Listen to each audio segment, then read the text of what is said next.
Thank you, Honorable Chairman Sir.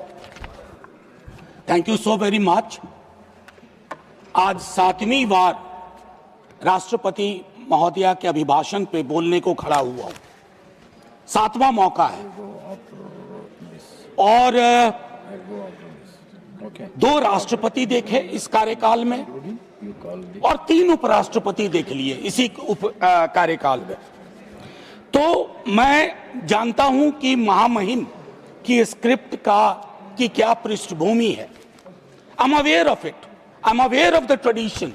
But what worries me as a citizen, that why can't we sit down and change these kind of traditions? महामहिम जब घर से निकलती होंगी उड़ीसा, झारखंड, बिहार, सड़कों से, उन्हें बहुत कुछ दिखता होगा जो अभिभाषण का हिस्सा नहीं है।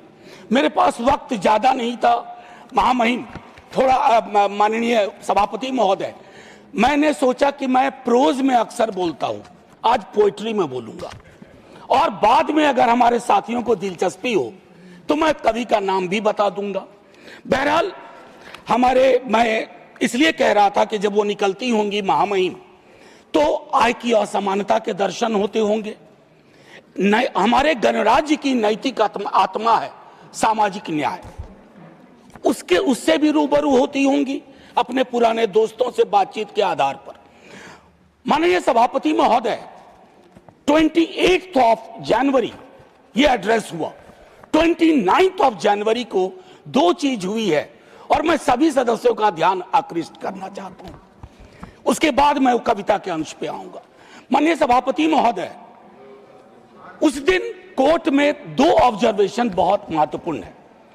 एक कहा गया कि क्या हम उल्टे पांव की यात्रा पे निकल पड़े हैं, पीछे की ओर जा रहे हैं यूजीसी रेगुलेशन के संदर्भ में। मेरा दिल किया कहूं, जी हाँ हुजूर। You got only 6 minutes. Sir, I thought you sought your protection.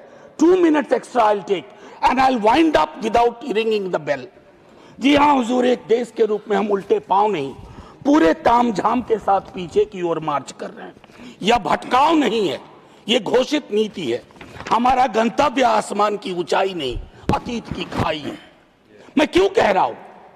जब कहा गया कि ट्रेड यूनियन विकास में अवरोधक है, मैं जानता हूं यहां हमारे तमाम साथी अलग अलग दलों के, हम ट्रेड यूनियंस को किस तरह की महत्ता देते थे और देते हैं।